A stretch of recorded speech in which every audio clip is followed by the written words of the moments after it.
ये आकाशवाणी दिल्ली है।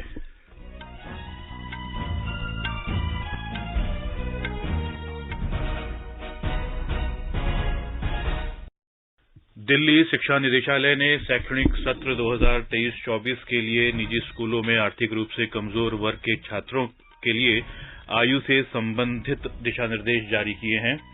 दिल्ली पुलिस की अपराध शाखा ने 3 राज्यों में वांछित 50,000 के एक अपराधी को उत्तर प्रदेश के आगरा से गिरफ्तार कर कई मामलों का खुलासा किया है।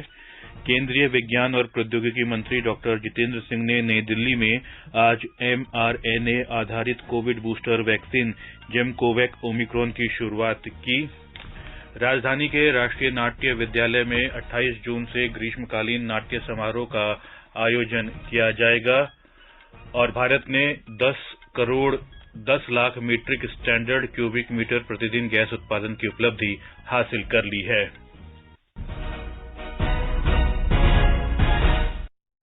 प्रादेशिक समाचार के साथ मैं हिमांशु कांडपाल। दिल्ली शिक्षा निदेशालय ने शैक्षणिक सत्र 2023-24 के लिए प्राइवेट स्कूलों में आर्थिक रूप से कमजोर वर्ग के छात्रों के लिए आयु से संबंधित दिशा निर्देश जारी किए हैं। निदेशालय ने कहा है कि इस श्रेणी के अंतर्गत कक्षा दूसरी से लेकर 9वीं तक दाखिला लेने के इच्छुक छात्रों की आयु की गणना 31 मार्च 2023 तक की जानी चाहिए। निदेशालय के निर्देश के अनुसार कक्षा दूसरी के छात्रों की आयु 6 वर्ष से 7 वर्ष के बीच होनी चाहिए। वहीं तीसरी कक्षा के लिए कम से कम 7 वर्ष, चौथी कक्षा के लिए 8 वर्ष, 5वीं कक्षा के लिए 9 वर्ष और छठी कक्षा के लिए छात्र की आयु 10 वर्ष होनी चाहिए।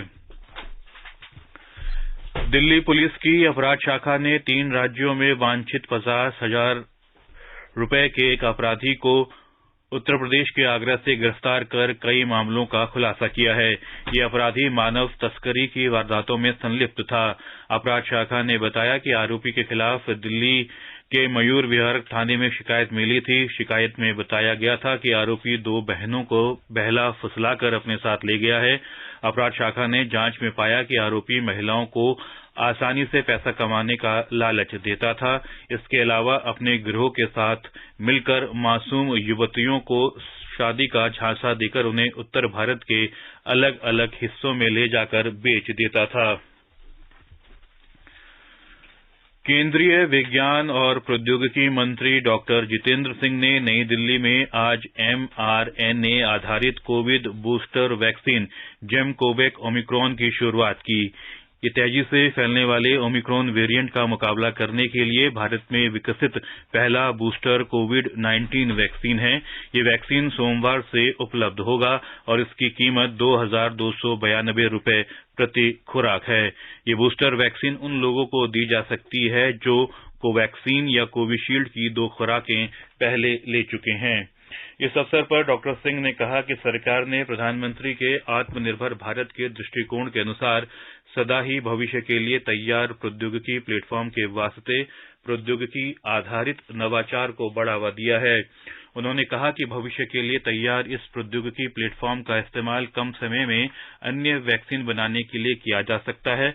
डॉक्टर सिंह ने कहा कि सरकार द्वारा लगातार किए गए निवेश से मजबूत उद्यमिता और स्टार्टअप पारिस्थितिकी प्रणाली का सृजन हुआ है, जिसके जरिए सरकार ने इस महामारी को काबू करने के लिए कार्य किया है। इस वैक्सीन को 2 से 8 डिग्री सेंटीग्रेड के तापमान में रखा जा सकता है। देश के 13 शहरों के 20 केंद्रों में किए गए तीसरे चरण के नैदानिक परीक्षणों में इस वैक्सीन ने जबरदस्त प्रतिरोधक क्षमता का प्रदर्शन किया है।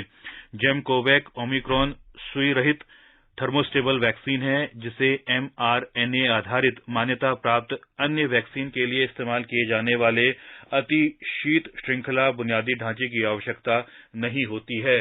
इस कारण इसे पूरे भारत में कहीं भी रखना आसान हो जाता है।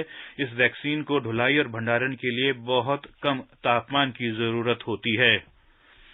इसे ओमिक्रॉन वेरिएंट के लिए भारत के औषध महानियंत्रक कार्यालय से आपात स्थिति में उपयोग की स्वीकृति मिली है।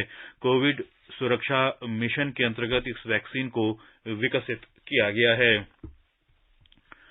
विदेश मंत्री डॉक्टर एस जयशंकर ने कहा है कि देश में जल्द ही पासपोर्ट सेवा कार्यक्रम के दूसरे संस्करण की शुरुआत की जाएगी। इस कार्यक्रम में नए और उन्नत ई पासपोर्ट शामिल होंगे। पासपोर्ट सेवा दिवस पर आज अपने संदेश में उन्होंने नागरिकों को पासपोर्ट प्रदान करने से संबंधित सेवाओं को समय पर विश्वसनीय, सुगम, पारदर्शी और कुशल पद्धति से कार्यान्वित करने के अपनी प्रतिबद्धता दोहराई। डॉक्टर जयशंकर ने कहा कि ये पहल नागरिकों को उन्नत पासपोर्ट सेवा प्रदान करने और उनके जीवन को सुगम बनाने के लिए डेटा सुरक्षा की एक नई मिसाल पेश करेगी। केंद्रीय सूचना और प्रसारण मंत्री अनुराग सिंह ठाकुर ने कहा है कि प्रधानमंत्री नरेंद्र मोदी की सरकार ने पिछले 9 वर्षों में भ्रष्टाचार मुक्त शासन दिया है। पानीपत में एक जनसभा को संबोधित करते हुए श्री ठाकुर ने कहा कि केंद्र सरकार ने 3 करोड़ 50 लाख पक्के मकान दिए और गरीब महिलाओं को रसोई गैस सिलेंडर उपलब्ध कराया। सरकार ने स्वच्छ पेयजल की सुविधा उपलब्ध कराई तथा जन धन खाते खोले और प्रत्यक्ष लाभ अंतरण के जरिए लाभार्थियों के बैंक खातों में विभिन्न योजनाओं के लाभ अंतरित किए गए। श्री ठाकुर ने कहा कि विश्व भर के नेता आज प्रधानमंत्री नरेंद्र मोदी की प्रशंसा कर रहे हैं। प्रादेशिक समाचार आप आकाशवाणी दिल्ली से सुन रहे हैं। ताजा समाचार जानने के लिए आप हमारी वेबसाइट newsonair.com पर लॉग इन कर सकते हैं। आगे बढ़ने से पहले मुख्य समाचार एक बार फिर।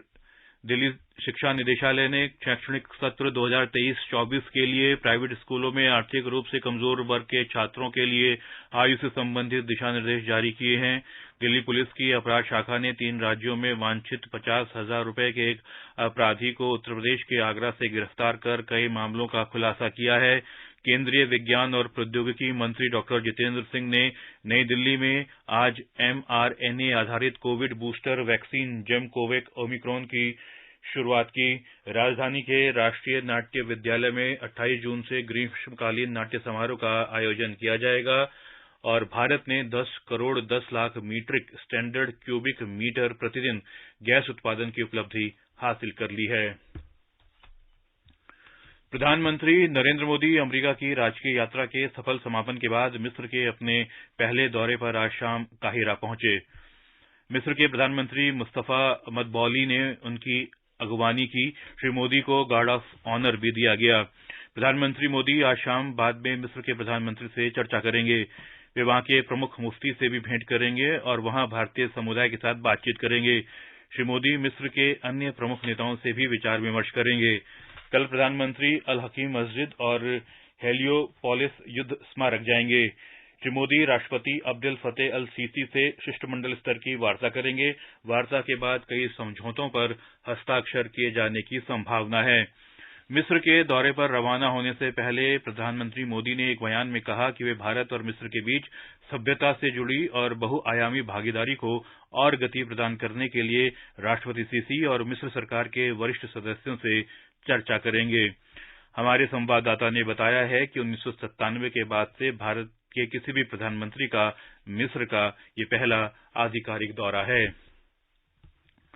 स्वास्थ्य मंत्री मनसुख मांडविया ने कहा है कि महाराष्ट्र में आयुष्मान भारत योजना और राज्य सरकार के ज्योतिबा फुले आरोग्य योजना के अंतर्गत 12 करोड़ लोगों को संयुक्त स्वास्थ्य कार्ड दिया जाएगा।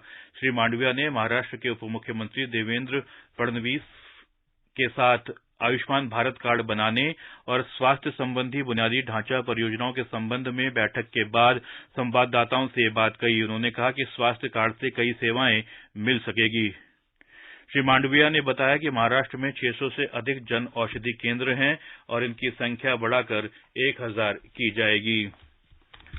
रसायन और उर्वरक तथा स्वास्थ्य और परिवार कल्याण मंत्री डॉक्टर मनसुख मांडविया ने कहा है कि भारत ने कोविड काल में दुनिया को स्तरीय दवाओं और टीकों की निर्बाध आपूर्ति कर विश्व समुदाय के लिए औषधालय की भूमिका निभाई है। कल मुंबई में 8वें वैश्विक औषध गुणवत्ता शिखर सम्मेलन में उन्होंने कहा कि भारतीय औषध उद्योग ने गुणवत्ता और मात्रा दोनों की दृष्टि से अपनी क्षमता सिद्ध की है। श्री मांडविया ने कहा कि कोविड के दौरान भारत ने अपने लिए तो टीका विकसित किया ही, 150 अन्य देशों को टीके उपलब्ध कराए और किसी भी देश ने भारतीय टीकों की गुणवत्ता को लेकर कोई शिकायत नहीं की है। विश्वविद्यालय अनुदान आयोग के अध्यक्ष जगदीश कुमार ने कहा है कि नई शिक्षा नीति के तहत भारत और अमेरिका के बीच अनुसंधान सहयोग को बढ़ाया जाना और पारस्परिक शैक्षिक आदान प्रदान महत्वपूर्ण है। उन्होंने कहा कि दोनों देशों के बीच विज्ञान और प्रौद्योगिकी के नए क्षेत्रों में भागीदारी से आर्थिक वृद्धि होगी और नए तकनीकी समाधानों के अवसर पैदा होंगे। श्री कुमार ने कहा कि प्रधानमंत्री नरेंद्र मोदी और जाने-माने शिक्षाविदों के बीच अमेरिका में हुई बैठक से उच्च शिक्षा क्षेत्र में सहयोग को बढ़ावा मिलेगा। उन्होंने एक दूसरे के यहां वैश्विक विश्वविद्यालयों की शाखाएं स्थापित करने में सहयोग के लिए दोनों देशों का संयुक्त कार्यबल बनाए जाने के फैसले का भी स्वागत किया है। प्रादेशिक समाचार आप आकाशवाणी दिल्ली से सुन रहे हैं। ताजा समाचार जानने के लिए आप हमारी वेबसाइट newsonair.com पर लॉग इन कर सकते हैं। भारत ने 10 crore 10 lakh metric standard cubic metre प्रतिदिन गैस उत्पादन की उपलब्धि हासिल कर ली है। एक ट्वीट संदेश में केंद्रीय मंत्री हरदीप सिंह पुरी ने कहा कि उपलब्धि भारत के ऊर्जा सैनिकों के अथक प्रयासों और नीतिगत सुधारों के प्रभाव को रेखांकित करती है। उन्होंने कहा कि गैस आधारित अर्थव्यवस्था बनने की दिशा में एक महत्वपूर्ण कदम है।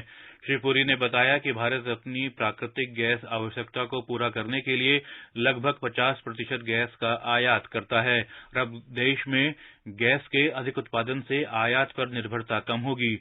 उन्होंने कहा कि इससे भारतीय नागरिकों के सतत किफायती और ऊर्जा सुरक्षित भविष्य के प्रयासों को बल मिलेगा।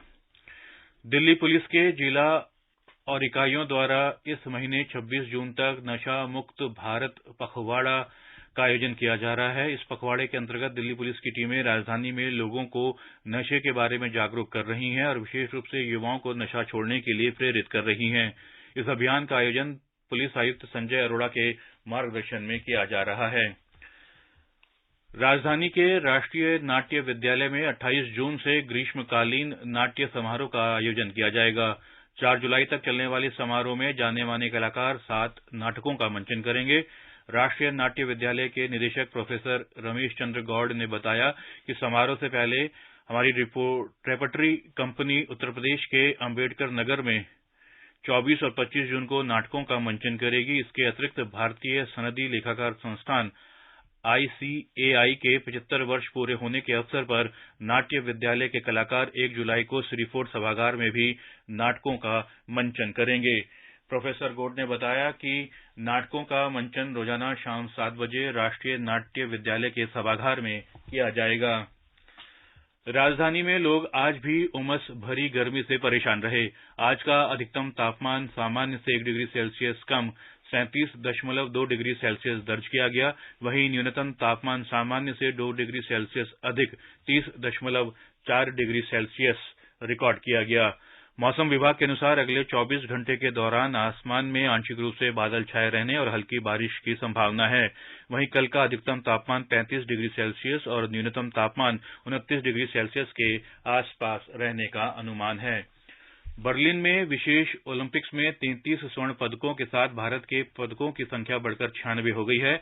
कल वर्षा के कारण अधिकतर स्पर्धाओं को रद्द या स्थगित करना पड़ा। भारत ने रोलर स्केटिंग में 9 पदक जीते, जिनमें 3 स्वर्ण, 5 रजत और 1 कांस्य पदक है। पावर लिफ्टिंग में भी 3 स्वर्ण और 1 रजत पदक मिला। जूडो में 1 स्वर्ण, 1 रजत और 1 कांस्य पदक हासिल हुआ। टेबल टेनिस में भी 1 स्वर्ण और 1 रजत और 1 कांस्य पदक प्राप्त हुआ है। अंत में मुख्य समाचार एक बार फिर। दिल्ली शिक्षा निदेशालय ने शैक्षणिक सत्र 2023-24 के लिए प्राइवेट स्कूलों में आर्थिक रूप से कमजोर वर्ग के छात्रों के लिए आयु से संबंधित दिशा निर्देश जारी किए हैं। दिल्ली पुलिस की अपराध शाखा ने 3 राज्यों में वांछित 50,000 रुपए के एक अपराधी को उत्तर प्रदेश के आगरा से गिरफ्तार कर कई मामलों का खुलासा किया है। केंद्रीय विज्ञान और प्रौद्योगिकी मंत्री डॉक्टर जितेंद्र सिंह ने नई दिल्ली में आज mRNA आधारित कोविड बूस्टर वैक्सीन जेमकोवेक ओमिक्रॉन की शुरुआत की। राजधानी के राष्ट्रीय नाट्य विद्यालय में 28 जून से ग्रीष्मकालीन नाट्य समारोह का आयोजन किया जाएगा और भारत ने 10 crore 10 lakh metric standard cubic metre प्रतिदिन गैस उत्पादन की उपलब्धि हासिल कर ली है। इसके साथ ही प्रादेशिक समाचार बुलेटिन समाप्त हुआ। नमस्कार।